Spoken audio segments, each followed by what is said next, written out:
yung mga amigo, yung pinasukan natin ngayong tindahan, nandito tayo sa baba lang mismo ng MRT Shaw Boulevard. So, malapit siya sa Cityland na condominium. Tabi lang siya ng EDSA, nasa tabi lang tayo ng EDSA.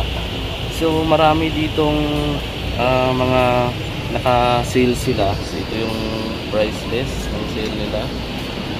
So, ayan, 500 na yung area na to.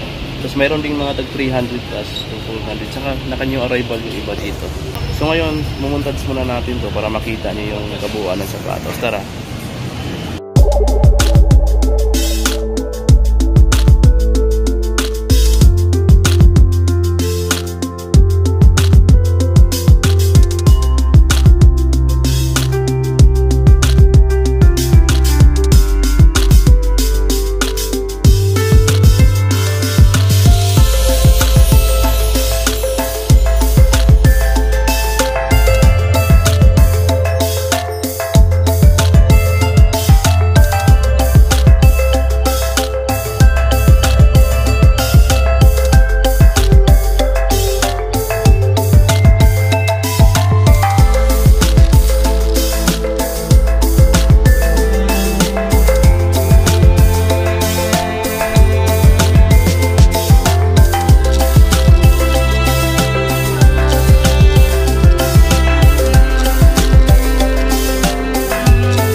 Bago pala tayo mga amigo pumunta rito sa Okay shop na to na mayroong 50% off, pumunta muna tayo dun sa pinasukan natin dati ng Okay dun sa pinakababa ng Cityland condominium. Kaso wala tayong dinat nandun, mga tira-tira na lang yung nandun, so hindi na lang natin binlag, kaya nadaanan ko to nandito.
kadalasan ko lang napansin dito, halos puro mga New Balance yung mga nandito. Tapos yung mga size nila maliliit na yung mga available. Although mayroon pang iba nasa size 7 pataas, pero bihira na lang. So ngayon, magbi-b-roll muna tayo para makita niyo yung kabuuan ng mga okay pang sapatos dito guys. Saka yung presyo nila para makita niyo. Tara.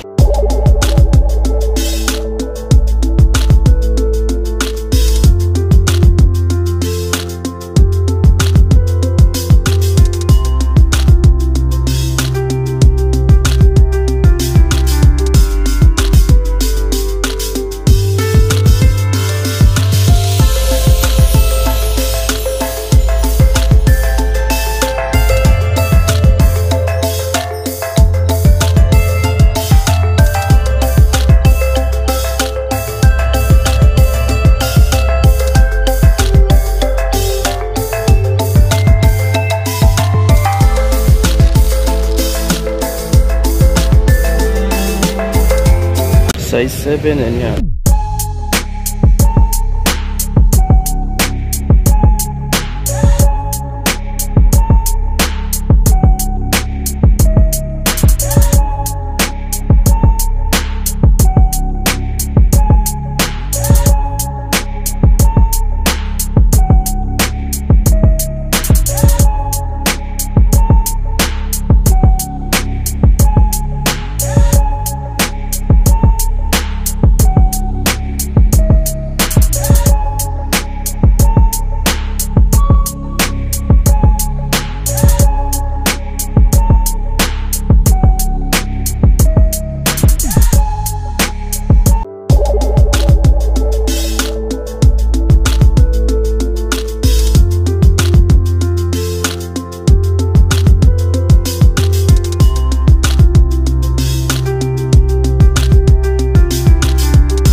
So ito guys, so naka 50% off sila sa mga shoes and bags. So ito yung mga sapatos na naka-display nila. Yung iba 500 na lang. So andito pa yung iba. Pero yung iba dyan more than 500 naman. Pero kadalasan below 500 yung mga price. Kasi yung size din nila nasa mga 6 pababa rin yung kadalasan. Lalo na yung mga New Balance. So ito 50% off, half the price. So, kung ano may makita nating price dito, babawasan niya ng kalahati at yun yung babayaran nyo sa counter.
Nakita nyo na halos lahat ng mga sapatos na nandito, maliliit na lang halos yung mga nandito. So, pero mayroon pa rin namang mga size 7 to 8 and a half, pero iilan na lang guys. So, tingnan nyo na lang dito sa videos. Kung may magustuhan kayo, puntahan nyo na lang dito. So, ayan. So, hanggang dito na lang muna. Labas na tayo. Bye-bye. So, yan mga amigo, pauwi na tayo. Dito tayo sa labas. Magamit tao dito na naglalakad. Kasi sa ilalim tayo ng MRT Shaw Boulevard ngayon. Patawid tayo papunta doon sa Star Mall sa tapat. So ayan mga amigo, nasa bahay na tayo. Kakarating na natin galing sa Shaw Boulevard. Pero bago pala natin tapusin tong vlog na to, may nagpapa-shoutout sa atin dito na isang amigo natin, isang subscriber natin guys. Hindi ko alam yung pangalan niya pero ang tinis lang niya, pinapa-shoutout niya yung family niya, especially sa Asanong family, especially sa asawa at anak niya na si Ann at si Duday. So ayan guys, na-shoutout na natin si amigo. Sana mapanood mo itong vlog na to at satisfied ka na kasi na-shoutout na kita. So, amigo, God bless na lang sa family mo. Ingat kayo lagi. So yun mga amigo, sana huwag kayong magsawang suportahan yung channel ko. At hindi lang yun sa akin, pati yung sa mga iba pang YouTubers din na nag-uukay-ukay rin. So kahit hindi nag-uukay-ukay, sana suportahan yung lahat kami mga YouTuber. Dahil ginawa namin to para mabigyan kayo ng informasyon. So kung may makita kayong mga ads dyan sa mga videos namin, kung hanggat maaari, huwag nyo sanang i-skip dahil dyan, nakakatulong kayo ng malaki sa amin para madagdagan yung revenue namin at para mapaabuti pa namin yung mga susunod namin mga upload na videos. So hanggat nito na lang mga amigo, God bless na lang sa inyo lahat. So see you on my next vlog. Bye!